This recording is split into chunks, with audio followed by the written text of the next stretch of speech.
We all love the sound of money, and a $1,500 sign-on bonus sounds even better. That's right, Belicio Foods of Jackson is offering a $1,500 sign-on bonus to new employees. Receive an extra $100 your first 6 weeks, then $400 after day 90, and $500 after day 180. Don't wait. Apply online at beliciofoods.com/careers today. That's beliciofoods.com/careers. Come work for a company who truly values their employees. Come work for Belicio Foods. Show some love for the graduating seniors in your life with custom-made gear from Zip Printing in Jackson. Yard signs, banners, screen-printed t-shirts, and more. Zip Printing can do it all. Visit yourtotalmedia.shop to browse all of Zip's gear to show your school spirit for the class of 22. Zip also has everything you need for graduation parties like custom photo cards, invitations, and napkins. Call 740-286-3023 or find them on Facebook at Zip Printing Signs and Marketing.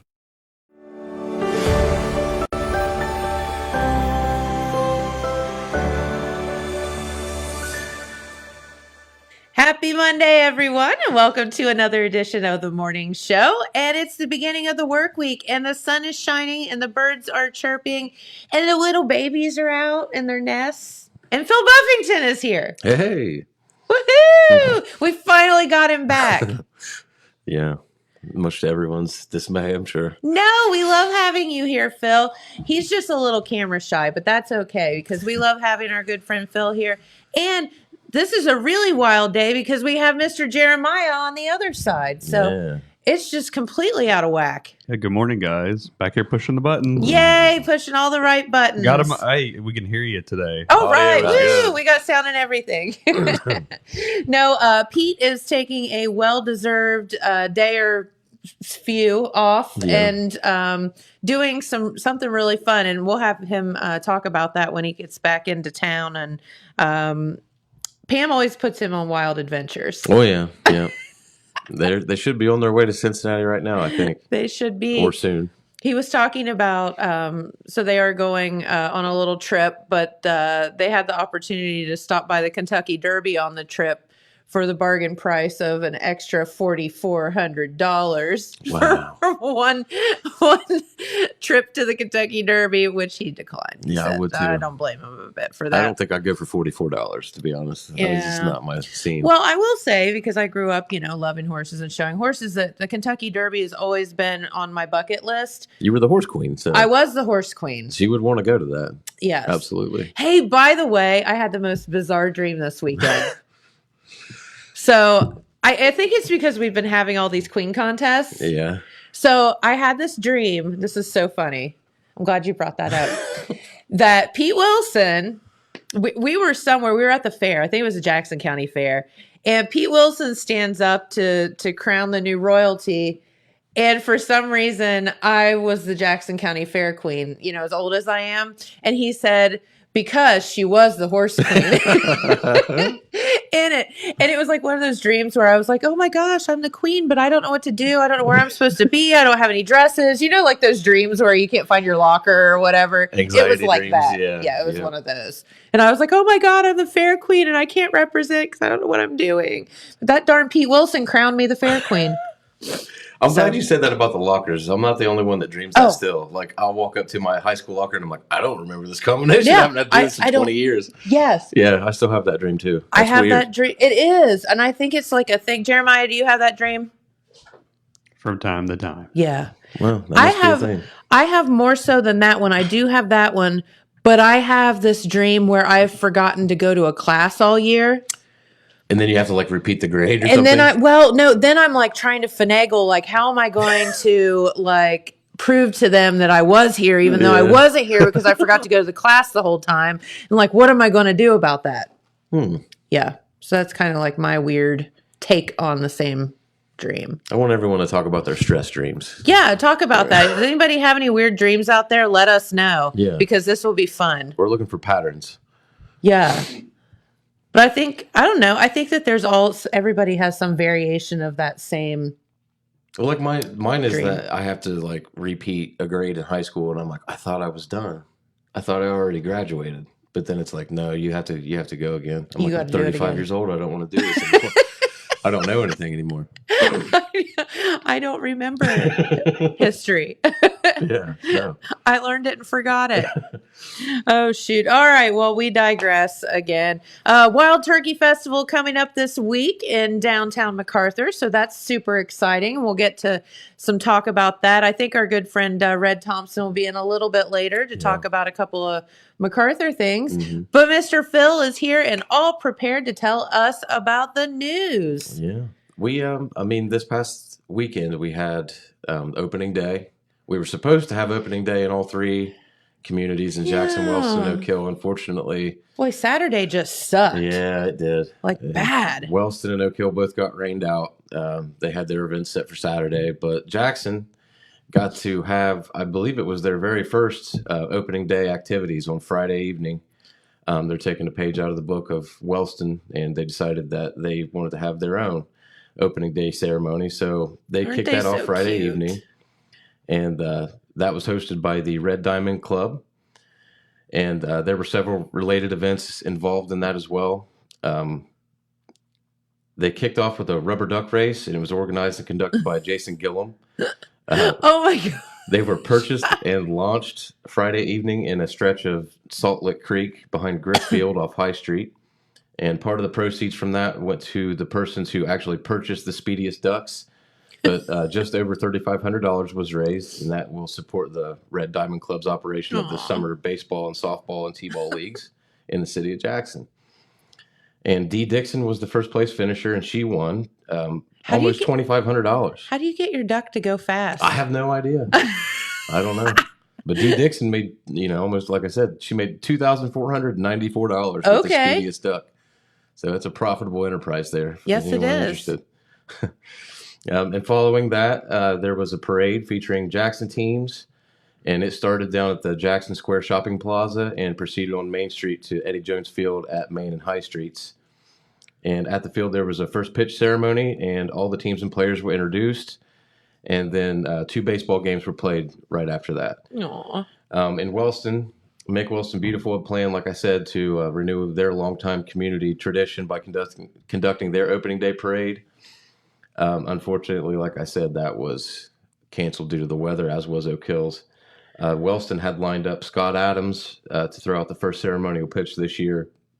He's the guy who always parachutes in before the ceremony. He's done that, I think, since I was a kid, to be honest. So we're not really sure whether or not those are going to be rescheduled or if they were just canceled indefinitely. But we'll let you know as soon as we do how that's going to play out. Okay, very good. And unfortunately, man, that rain set in Saturday morning, and we have our fun club at the brewery too. And I was like, never. It's so weird. Never has that ever gotten rained out. And I was just sitting there waiting for it to clear up, and it just never did. Yeah. It was crazy. So we've actually extended that another week, just to let everybody know, give everybody time to, get their running in or walking. Good. More walking. Lots of walkers. Coming up tomorrow, I think everyone knows this, but we have our primary election here in the county. Not a lot on the local front. Mm-hmm. In this race, we do have some candidates on the ballots.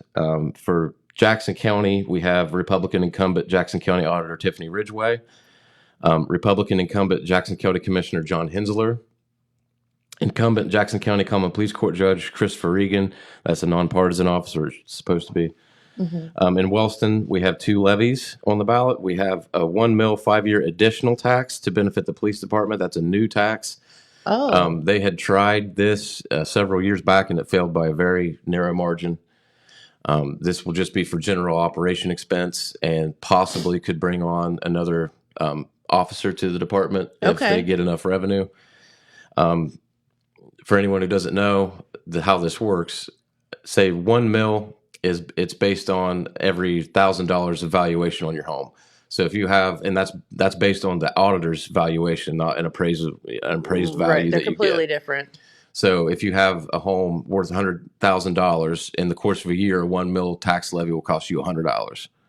So it's not. I mean, no one wants to pay more taxes, but in the grand scheme of things, you divide that amongst a month, and if you Yeah. look at however you look at it, but so that's an additional levy. So they're Okay. going to try that, and then there's and also a 1 mil 5-year replacement levy for the fire department. That will just renew one that's about to expire. Okay. And unlike a renewal, a replacement levy, all that does is it takes into consideration current property values. Yeah, so a replacement levy, so when they go around and reevaluate every 3 years or whatever it is, then it goes off of that value, that Yes. new value. Yep. So if it was a renewal, it would just continue as it was whenever it was same first amount. put on with the old tax valuation. This just takes on the new property values. Yeah, and so it could either go up or it could go down possibly too. Right. I'm thinking about, did you say John Hensler? So I can't remember a time when we didn't have a commissioner race. Right. Well, That's wild. So he doesn't have any opposition in his own party. So that doesn't exclude the chance that he might have a Democrat opposer in November, and he could technically still have a write-in candidate as opposition. So we'll see. I'm kind of surprised at that also. I mean, Commissioner races are always pretty tough. yeah. I mean, these last couple definitely were fairly close. Yeah. So like I said, there's always a chance. I don't know who it would be, but I guess we'll just have to wait and see in November. Okay. But as of right now, he's unopposed. Okay. So. Interesting. And in Vinton County, we have the incumbent Vinton County Court Judge Jim Salyer. Again, that's a nonpartisan office. We have Republican incumbent Vinton County Auditor Cindy Wall, Republican incumbent Vinton County Commissioner Tim Eberts, and Democrat challenger for Vinton County Commissioner Lynn Harold. And while there are no contests in the primary election for these county-level local officials in both counties, this could change for the general election, as independent candidates have until today to file petitions, and write-in candidates can wait as late as August 29th to declare their candidacies. So we'll, I guess, know, later on this summer.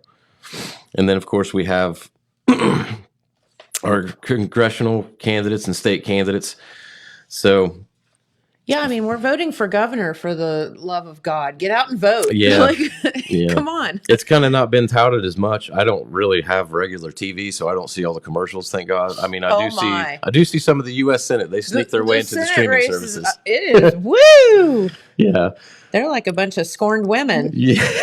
Well, we have quite a few U.S. Senate candidates. So on the Republican side, we have Matt Dolan, Mike Gibbons, Bill Graham, Josh Mandel, Bernie Moreno, Neil Patel, Mark Pukita, Jane Timken, and J.D. Vance. And then on the Democrat ticket, we have Morgan Harper, Tracy Johnson, Tim Ryan, and LaShondra Tinsley.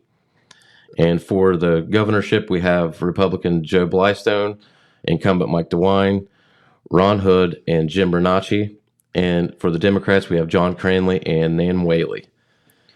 And then we also have the Attorney General race this year. And we have Republican incumbent Dave Yost and Democrat Jeff Crossman. Then we have the Ohio Auditors race with Republican incumbent Keith Faber and Democrat Taylor Sappington.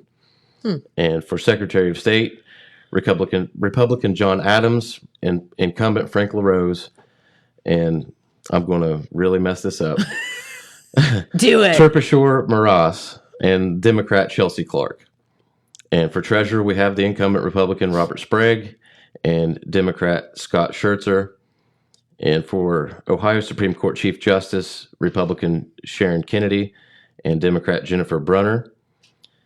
And for Ohio Supreme Court Justice, Republican incumbent Pat DeWine and Pat Fisher, and Democrat Terry Jameson and Marilyn Zayas.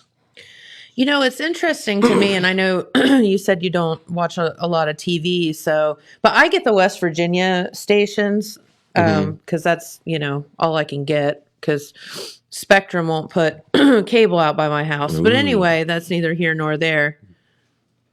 Yeah. Get on it. Not a big fan of Spectrum right now. Whole other story.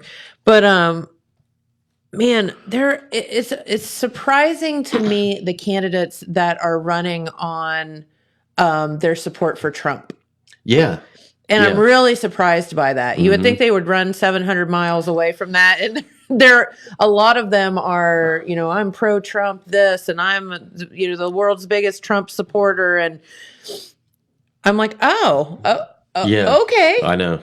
All these especially the Senate candidates in our state, it's like a must that they get that endorsement from Trump. Yeah, And it's really bizarre to me. I'm pretty sure he gave it to JD Vance. Yeah, and then there's a big scandalous thing about that. I'm going to sneeze. Because evidently they have video. This is in one of the commercials that you probably haven't seen, or have you seen this one? Yeah. That Vance like basically giving him down the road and whatever. And so that's like scandalous too, because they have this video of Trump supporting him and then him bad mouthing Trump. So I'm like, oh my God. And then we had Mike Gibbons and Mandel almost get into a fist fight during one of the debates. It's been a very interesting, very interesting race. I mean, in the history, like Rob Portman, can you just stay? Rob was real calm. Dude, you were like such a nice guy, helped us with the brewery, stopped by, had a beer, liked you. Can you just stay? It got out of control pretty quick. Anyway, I think we've had a few of those candidates come through Jackson County. I know Mike Gibbons, Jeremiah and I both spoke with Mike Gibbons when he came through. I know now he's a business guy, right? Like and I can't say it's his first time in politics. He was heavily involved with Trump during his presidency, and was actually in line to have some financial type of position in the Trump. Probably best he didn't. Right. I can't remember what happened there. He told us about it while we sat on his tour bus with him outside of Cardo's when he came.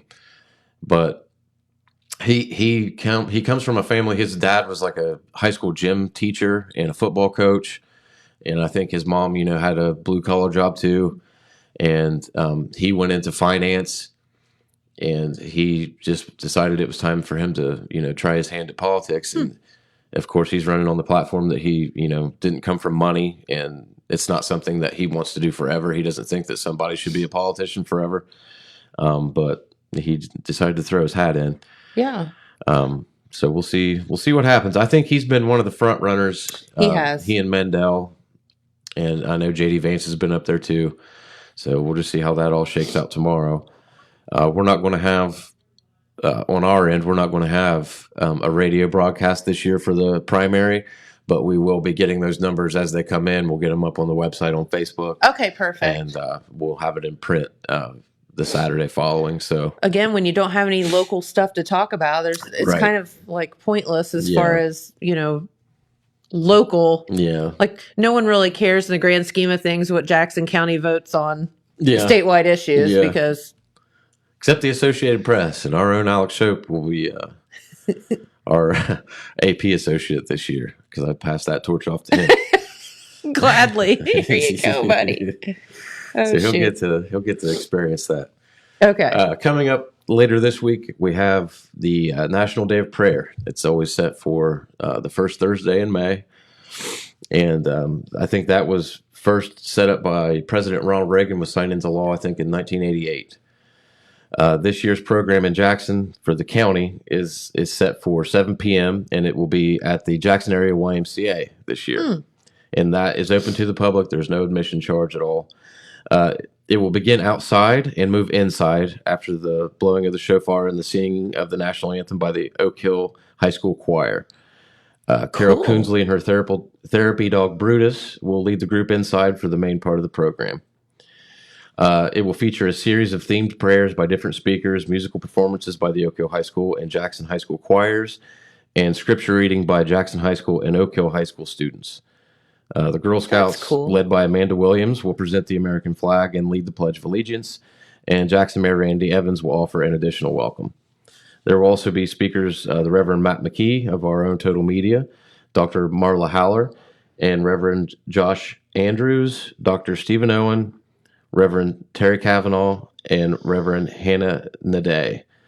Student speakers are to include Schuler Murray, Abby Lambert, S.C. Parks, and Jude Madison from Jackson High School. Then we have Emma Vernon, Drake Davis, Jenna Holloway, and Quentin Lewis from Oak Hill High School. So that should be an exciting event yet again. And what day is that again? That's Thursday, May 5th. So this coming Thursday. Yep, this Thursday. Okay. At the Y. At the Y. Okay. And this event is organized every year by the Jackson County National Day of Prayer Committee. And those members include Reverend Terry Cavanaugh, Sandy Borden, Reverend Janie Carl, Dr. Marcy Shepard, Superintendent Oak Hill, Jenny Cavanaugh, and Reverend Stan Howard and Tim Harvey, the CEO of the YMCA. Cool. Now that, of course, in the past couple of years hasn't been held the same way because of COVID. Yeah. You know, They've had to congregate prayer type things, and now this year it's back. That's so good to have it back and everybody get to be in person, and that makes it so much better. Absolutely. So, outside of the notes that I have here, that Pete graciously left me before he went on vacation. Before he went AWOL, we'll find him. I'm not going to go into a lot of detail about this because of the sensitivity of it, but at last week's commissioners meeting, there was a guest stopped by with a complaint. Don Fulton was his name. I'm sure a lot of people know him. He owns what was his father's farm out on Sow Run Road at Diggs Road. It's about a 260-acre farm. It's huge. Oh, okay. And his main issue that morning with the commissioners was there's a bridge out there on his property that apparently is being looked at by the engineer's office, by Melissa Miller's office and her team. Okay. For a possible replacement. And beneath this bridge is a cattle crossing that's always, as far as Don says, has been there, for generations. It's heavily used by his family. And as he put it, to lose that would be a huge detriment to his family and their livelihood in farming. The cattle walk under the bridge. Is that what you're saying? Yeah. Okay. And according to Don, and I haven't really had much time to research this myself, but he says that, in ORC, the Ohio Revised Code, it basically says that when you go to fix a bridge that has a cattle crossing, it's imperative that you keep the cattle crossing intact. So regardless of what you do with the bridge, it's just as important that you keep the cattle crossing in place. Well, according to Mr. Fulton, he had a meeting, and he says he just learned about this, days before he came to last week's meeting. So, he had 3 or 4 days to prepare and come and talk to the commissioners about this. He says that he first learned about it when Melissa was on his property looking at the bridge in question with her highway superintendent, Andy Dickens. Mm-hmm. And apparently that meeting didn't go very well. He says that Melissa wasn't all that nice to him. And again, this is just what I was told during the meeting. So I have no dog in this fight. You're just reporting on the meeting. Right. Okay. So he says that meeting didn't go well. He says she was pretty cross with him and, couldn't figure out really why. He hadn't really had any run-ins with her in the past.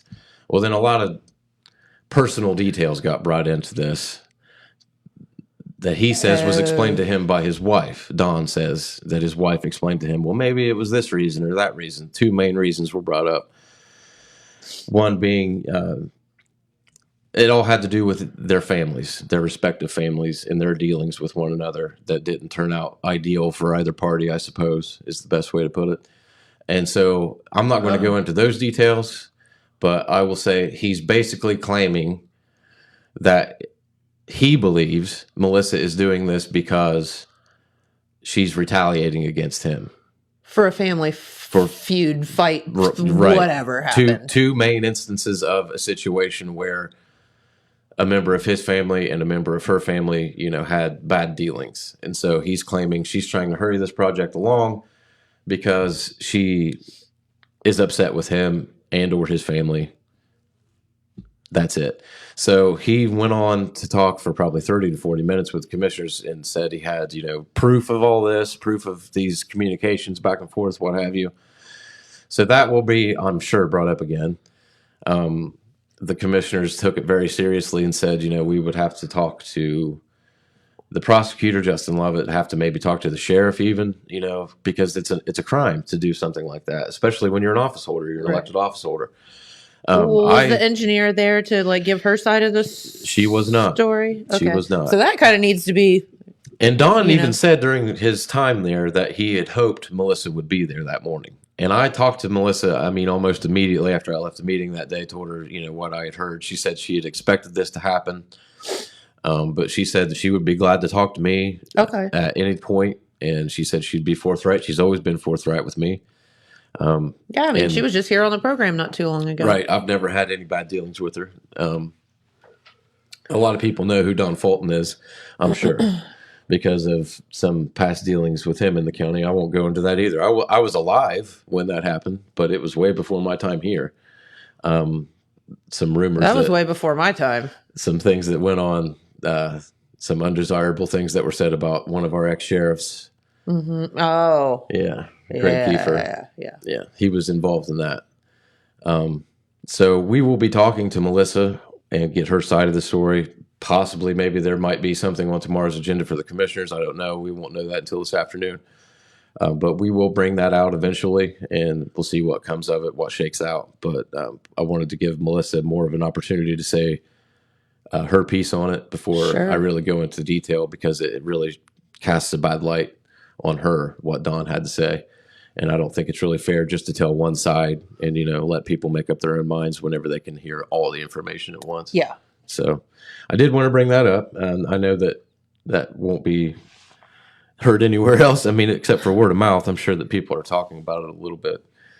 And I don't want to go into what Don was known for already. I'm sure people know that too. No, I'm glad you're bringing it up, because if you don't bring things like that up and tell the facts of what you know, people just make it up. Right.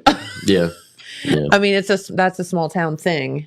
There were a lot of people brought in to that Craig Kiefer, Mark Oxenbein discussion back in the early 90s too. People that I'm close to. It was really an unfortunate thing. And I'm pretty sure it was all determined to be unfounded in the end. So just remember your source when you listen to what someone has to say. Yeah. Anyway. Well, that's a lot though to investigate, I guess is the word. I don't know. Okay. Yeah, it is.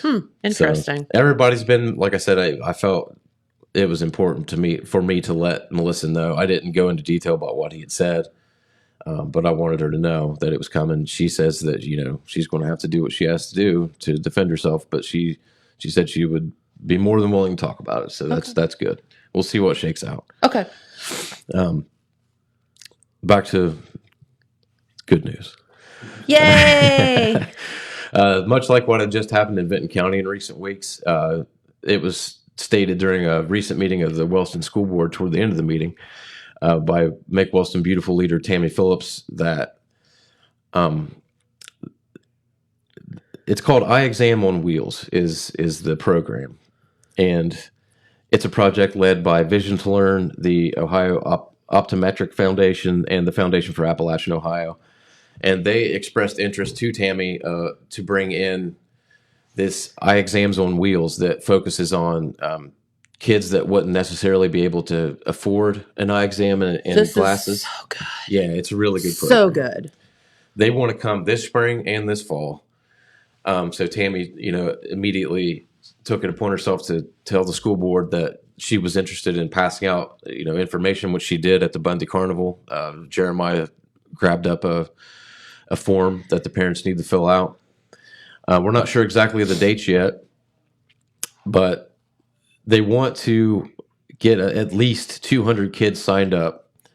And so they come, they do the eye exam. I think they actually come to the school. And this will be involved. Saints Peter and Paul kids have been invited to participate because they're in Wellston. Good. And all the kids that take part in Wellston's recreational sports programs that don't necessarily even attend school in Wellston. So it's open to a lot of different groups. This is amazing. It really is. Because, glasses are expensive. Glasses are expensive. Eye exams are expensive. And every child should have their eyes examined, because I was just having this discussion with a friend the other day who I just saw wearing glasses for the first time. And she said, I'm a grown adult and I didn't know I couldn't see. And I said, when did you get glasses? She said, just recently. I didn't know I could. She said, it's opened up a whole new world for me. Yeah. And I can remember being a little girl and Mom owned the shake shop at the time. Yeah. And we were sitting in a booth talking, and she said something about the Ponderosa sign. And I said, I don't see a sign. And I was just little. And she's like, what do you mean? You don't see that big Ponderosa sign? I said, no, I don't see it. Went to eye doctor. I couldn't see a lick. But no one knew because you're a little kid. And it's not her fault. It's not anybody's fault. You just don't realize you can't see until you can see. And every child should have their eyes examined. And it's expensive. You're right. Very. And glasses are expensive. And that should be something free of charge for them. I think in my opinion, it should be. It affects a lot. Like toilet paper. Yeah, right. Yeah. You should not ever have to buy toilet paper. I mean, these kids, a lot of this is tied into their behavior, their ability to learn. It is like, I can remember getting like math problems wrong and stuff like that. And then it's like, oh, all of a sudden you can see. And it's like, oh. Well, it's one of those things you don't really think about. I mean, kids don't know, especially kids don't know what other people see. I mean, it's all based on your inner self. Yeah, and it's gradual sometimes. Like when you start to get blurry or whatever, you just don't notice. Mm-hmm.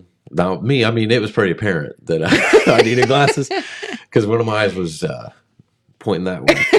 So, luckily, my parents paid enough attention to see that I had a crooked eye, and here I am today being able to see and all. So, I'll bet you were an awful cute kid with a crooked eye. I don't know. I was pretty fat, so fat, crooked-eyed baby. So good on my parents. Even cuter. No. So Tammy has been passing this stuff out. That's amazing. She's been passing out this information, and hopefully she's getting a lot of kids signed up.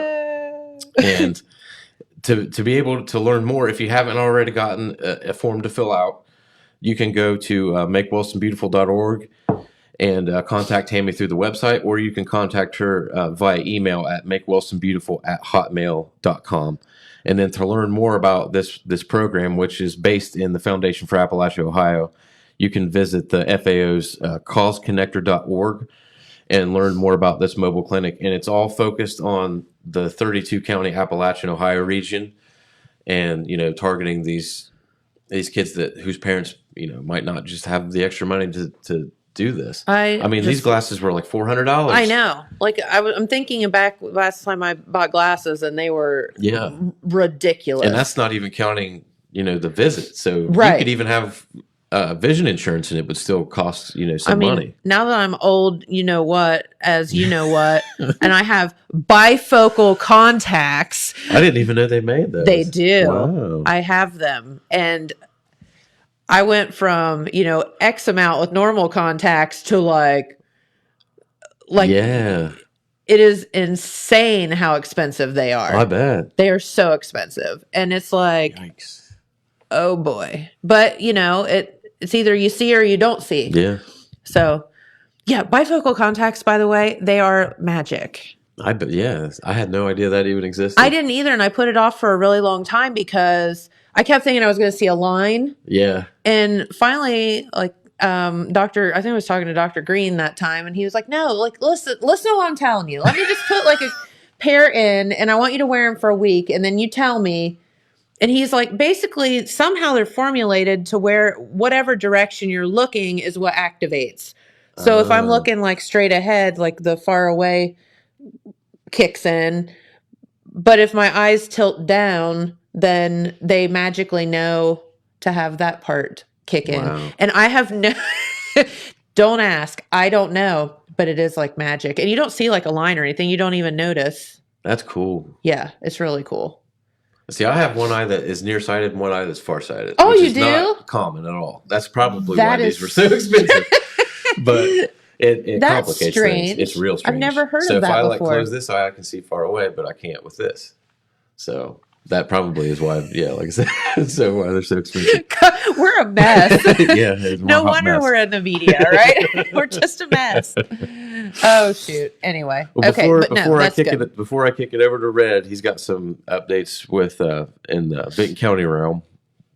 I just wanted to say that I wanted to talk about this military recognition dinner that's coming up. Yes, so cool. So organizers, they're planning the first ever military recognition dinner in honor of local and area high school seniors who will be joining the military after their high school graduation. Yes. So several local veterans organizations in Jackson County are planning this dinner to honor the future veterans, the young men and women who plan to enlist in the military.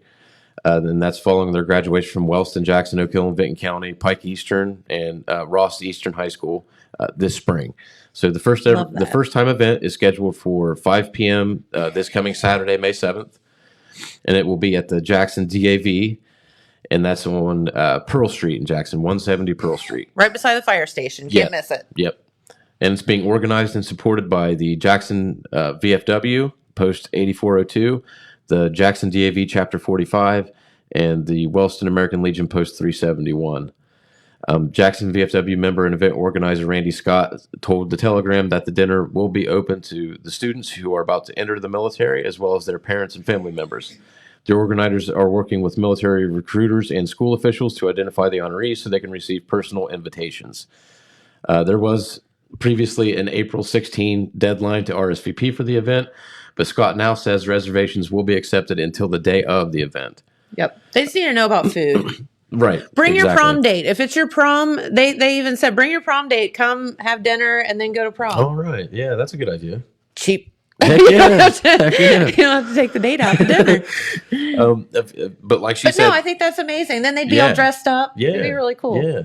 So I mean, like Jen said, early reservations are appreciated because then they know like about how much food to have. But you are allowed to show up, the day of. Let them know the day of. And that's Saturday, May 7th. So anyone with questions, you need any more information, or you want to RSVP, you can call the Jackson VFW Post at 740-286-1550. And I have other stuff, but, I'll be back again. I'll let you know then. And Red's got all kinds of stuff he wants to tell you guys about. I think he's got an update about Hotel Macarthur. He's got an update about an event coming up at the Stock Room. And, of course, he's going to talk about the upcoming Wild Turkey Festival. And I'm going to find him the schedule here, and I'll leave that for him. I have an extra one right here. Oh, awesome. There you go, Red. So we have 3 schedules now, Red. Well, thanks for having me back. Oh, thank you for stopping by. Don't be I'll- a stranger. I won't. Maybe we'll see you Thursday. Yeah, okay. He's like, oh, great. I can't wait for that. All right. Good friend Phil Buffington, thanks for stopping by, giving us the latest and greatest on the news. All right, let's talk about that weather forecast for today. Thank you, Jeremiah, for pushing that button. Beautiful day in store today with some sunshine and highs of 75 degrees. If you had to ask me what the perfect day would be, I would say sunshine and 75 degrees. So that's good for me. Tomorrow, a little bit warmer, but that rain popping back into the forecast as it's in the forecast the rest of the week. But very, very moderate temperatures. Highs of 80 tomorrow, then looks like the low 70s for the rest of the week. Then the weekend, a little bit of rain still in the forecast, around 70 or so. So we'll let you know. It'll probably change 12 times between now and then because that's what the weather forecast does. But you can tune in here and we'll always give you the latest and greatest. All right. Well, our good friend Red Thompson is here in the house. Welcome back. Well, the weather is, thank you very much, Miss Jennifer. It's always good to be on Main Street TV in the Lou Davis studio. And there's a lot of good stuff going on. The weather is just like October, and that's my favorite month of the year, so that makes me happy. I love October. Don't you love those just like mid 70s, like low 70s day? It's like warm enough to be outside doing stuff, but it's not like so hot that you can't stand it. Yeah, it's going to be nice for the Wild Turkey Festival. Yep. And the village of Macarthur has a lot of good things going on right now. And I had a chat with the mayor, Steve Hammond, and he's really excited about a lot of things that's going on there. As we saw in the Telegram, in Benton County is getting a new bank. What? Yes. At the former McClure site was the bank purchase. They're going to build a 7,500, I think, square feet, two-story bank with advanced drive-throughs. It's going to be a really nice addition to downtown MacArthur. And it's a big investment in the community. Now, is that going to be Vinton County Bank or a different bank? Yeah, the Benton County Bank. So they're going to move across the street.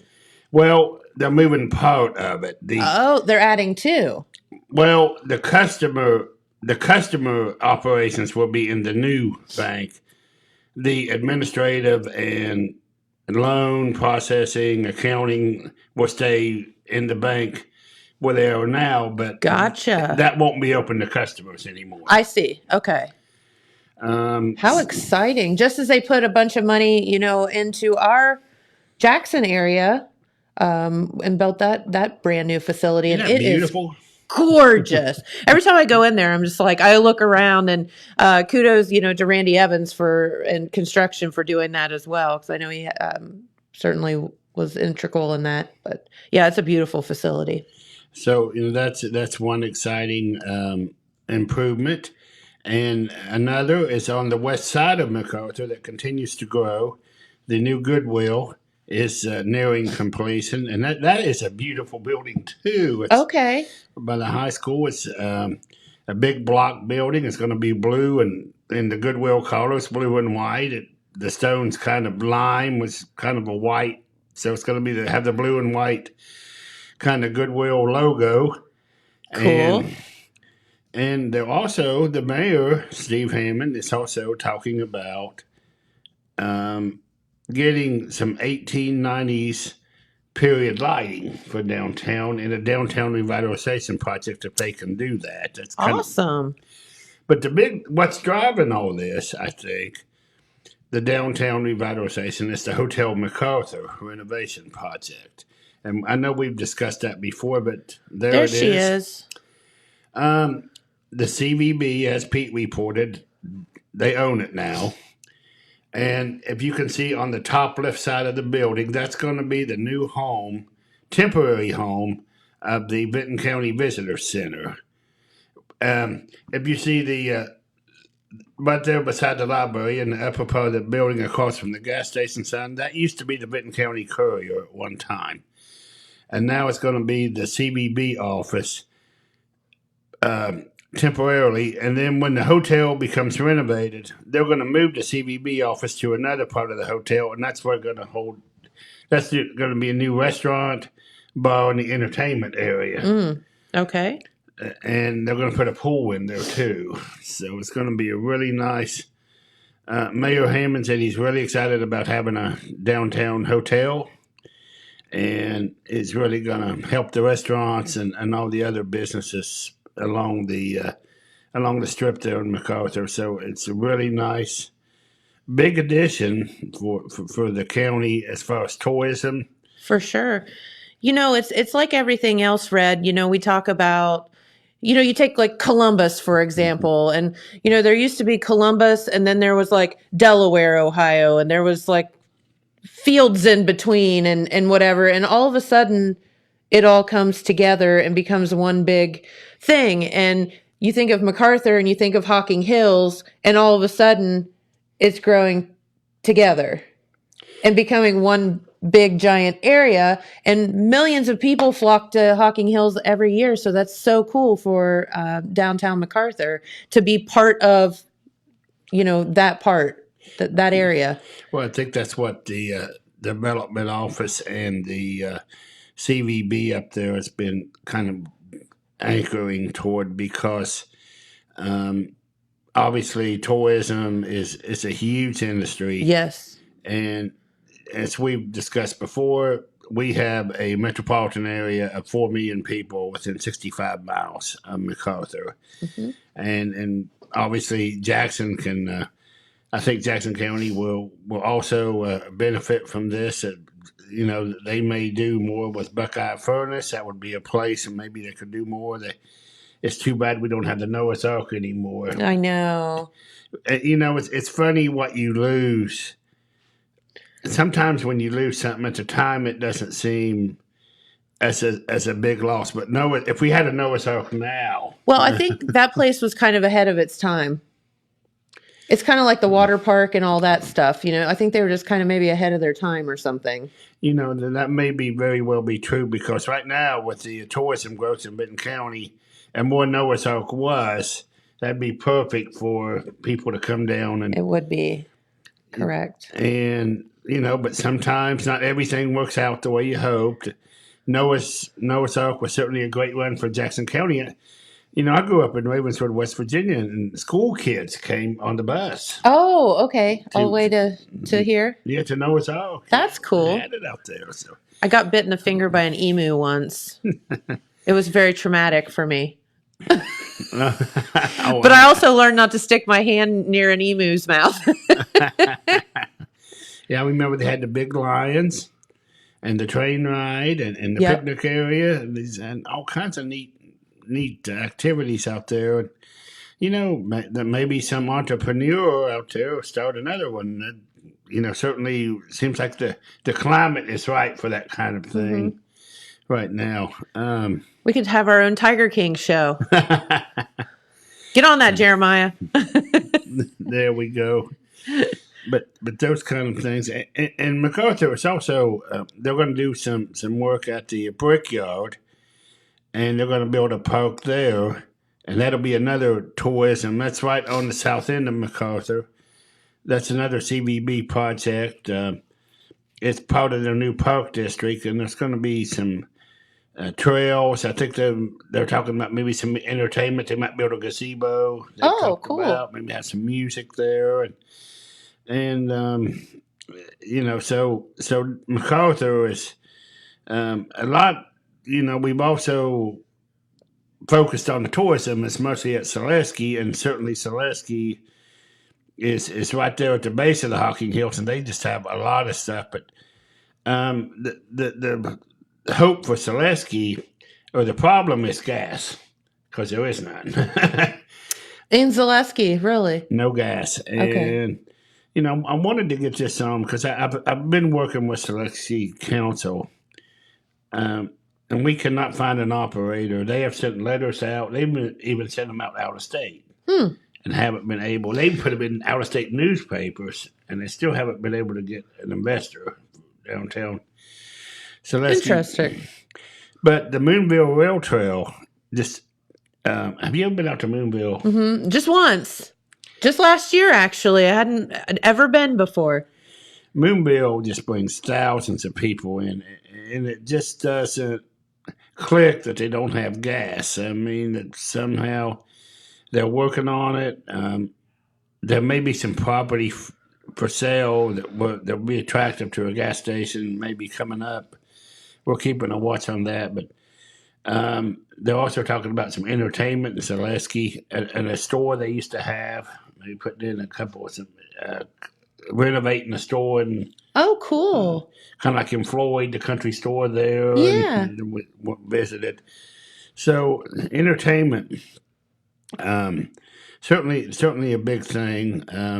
Wild Turkey Festival that you and Phil mentioned. We have Jess Kelly Adams coming in Friday night. Yes, and she will be here on the program Friday morning. So we look forward to having her here. And there she is. She's done so much since we saw her last.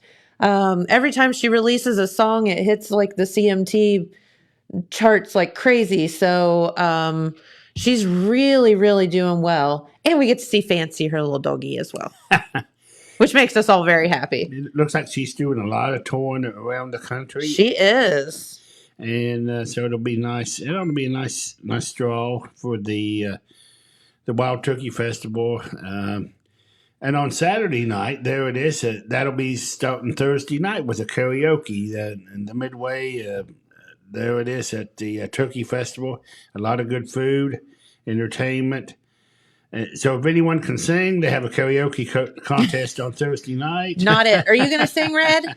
Oh, sometimes I do as a guest singer. I did Oak Hill one time. That was What's fun. your song of choice for karaoke, Red? Oh, I did Kiss an Angel Good Morning in Oak Hill one time. Aw, that's cute.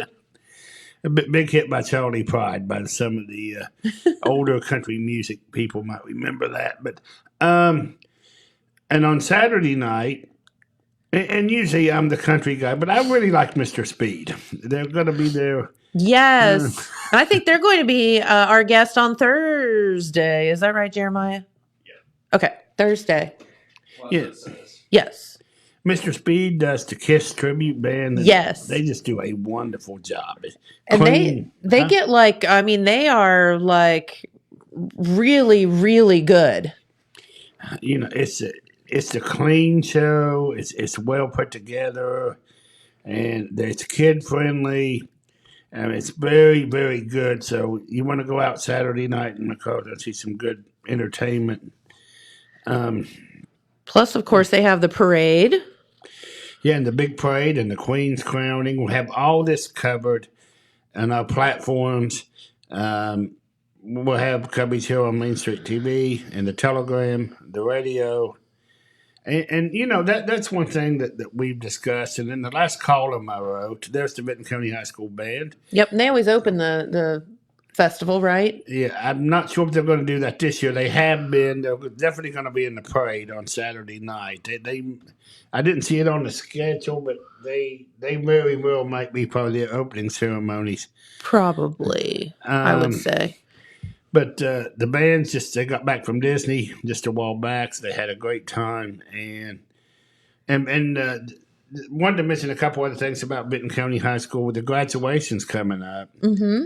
And the guidance counselor, Michelle Rippeth, has told me that there's some big scholarships from this class. Oh, wow. Great. And a lot of the students are going out of state this year. That happened a couple of years ago. Last year, most of them went in-state, but this year, what we understand preliminary, a couple is going to West Virginia, one's going to Tennessee, one's going to Indiana. Different students have different scholarships, and we're compiling all that, and we'll have a big report in the Telegram. And cool. When all the scholarships, that'll all be announced on the 18th at 7 o'clock at Benton County High School. The former awards scholarship night for them. Graduation is the 20th. Okay, so it is coming up, and so we hope that. All the graduates, not only Benton County, but all 4 high schools, have a great life and great. Obviously, this class includes several of the state tournament basketball girls. Did we have a good time with them? Oh yeah. So some of them's going to go on and play volleyball, and now Tegan Bartow is going to go to Rio Grande and play basketball. Oh, cool. Okay. So a lot of talented kids in our area. It's our local schools. Always good to see them out doing things. I saw some entertainment. Jackson, like a lot of towns, is having more and more entertainment at the local restaurants. And on Saturday night, I saw an up-and-comer, Preston Daly. Okay. And he was over at the stockroom, and he just did a wide variety of stuff. He did some old country with Keith Whitley. He did some Leonard Skinner. He did a little jazz and blues. And cool. And I met him. He said he's going to move to Nashville soon. He sung at Tootsie's. You ever been to Tootsie's? I've never been to Nashville. Really? I know. We were going to go, and then this year, and then got sidetracked. So. Well, Tootsie's is a very historic place. Yeah. It's that some of the iconic stars like Loretta Lynn started there, and they used to. I guess a friend of mine told me why it kind of started. Back in the day, the Ryman didn't have air conditioning. It's right beside the Ryman. Okay. And back then everybody dressed up for their shows at the Ryman. And it was 95 degrees in there without air conditioning, and you're all dressed up. So what they did, they went over to the Tootsie's because they had air conditioning. Mm-hmm. And they sung there too. Back then, it was a lot different. The Opry stars, they didn't have security. Sure, different time. They'd go sing for that crowd and then go sit beside cab drivers and just without security or anything. Mm-hmm. Different time back then. But this young man has a lot of talent. He did a long show over there, and I just hope that he has good luck in Nashville. It's tough to leave home and go far. It is. That's a big jump. And For sure. we also just have a lot of good things just coming. We'll keep watching this tourism activities as it grows, and they also announced that there's going to be some special money for Appalachia. That was on the news from the governor's office, $500 million for the 33 counties. Yes, and that is fantastic news. I think that we can. There's a lot of. We can figure out a way to spend that down here, can't we? Oh, I think so. I know. I'm sure that Wellston will look at some demolition projects and some improvements for their downtown. Macarthur already is with the lighting. The first time I ever saw 1890s lighting was in Charleston, West Virginia. Did that, and really enhanced their downtown. I know that's a bigger city, but they took a long stretch of their downtown and put in those 1890 lights, and it's nice. So I think it'd be a nice addition from Macarthur, especially with the little clock they have. That they bought that historical clock, so it'll kind of fit in nice. And one other thing about Total Media that I wanted to, I wrote a column about this, and I kind of got off track. Total Media is the Telegram, the radio, Channel 15, Zip Printing, and I think some people might think it's a different company. It's us. It's just kind of a blanket name that we come up with to cover all our platforms. Because it's a total thing. Yeah. So, it's the umbrella in which all the individual things run. And, and I hope when people, and we're with you all the time now, please remember, we mentioned high school graduations, and I hope that the high school seniors, you can listen to the ball games and the Wild Turkey Festival and the Apple Festival on our app, wherever you're at. And we hope that you download the Total Media app. Yeah, it's super easy. It takes just a couple of seconds. And then wherever you are in the world, you just hit the button and listen to any of the local radio stations. That's pretty amazing. I listen to us in North Carolina. I listen to us in Virginia. It just comes in nice and clear, just like if you're here in town. Yep. And so, football season's coming up, and I know that the internet broadcasting is amazing. My hometown, they stream Ravenswood, West Virginia, the Red Devils, and listen to this, on Friday nights, they get 5,000 listeners. Whoa! 37 countries. Oh, I'm sorry, 37 states and 14 countries. Wow. And, that's the kind of numbers that we'd like to build. Sure. They've done it a lot longer than we have. But, yep. I think that, it's nice if you live in, if you live in South Carolina and you can listen to your hometown football game. No, and I agree with that. You're exactly right. And, there's been many times where, sometimes people just don't even have radio. You have a radio in your car, but a lot of times you don't have one in your home. And I know there's been a couple of times where Jamie would be like, I wonder what the football score is. And I just pull up the app and there it is. And there's Dan and Pete and, it's right there and you can listen. And it's so convenient. And no matter where you are in the world, you just hit that button and there you are. So download the Total Media radio app and you'll be very glad that you did. Yeah, and the final thing, I know it's getting close to closing time, but also we've got into the television side of Pete and James Hamilton and Rodney Porterhouse have done some baseball games. Yes, super exciting. And you can watch the Ironman and hopefully more teams as we go along. It's kind of a work in progress, I think, but we're getting into the video, and Jeremiah does a lot of videos, and he's the video king. He is. And I do some, and James, of course, does a lot. So we're moving into the modern age with videos, but also I think it's great that the writing side has transcended into the media's modern ways as well. Book sales are as high as ever. People still like to read a book. Well, of course. Read a newspaper, read, you know. And you like to hold it in your hand. All this e-reader stuff, I don't know about.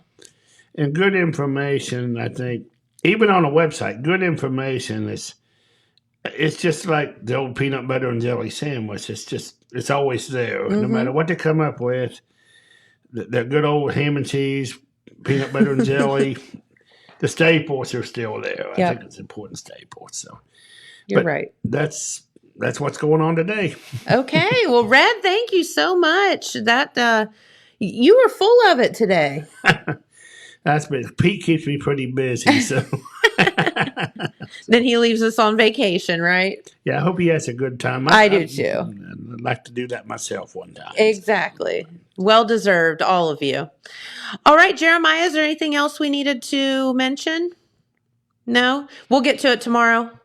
Okay, very good. Our good friend Mark Carman will be our guest here on the show tomorrow. And anytime the Carman shows up, God only knows what he and I are going to get into, because typically it's something ornery. So we'll see what he has to say tomorrow. But have a wonderful day. Thanks, Red, for stopping by. Thanks to Phil Buffington for stopping by. And also, of course, Jeremiah for pushing all the right buttons. And beautiful day in store. So if you have anything to do outside, this would be a great day to do it. Have a wonderful, wonderful afternoon, and we'll see you right back here tomorrow morning. Thanks for watching. Bye-bye.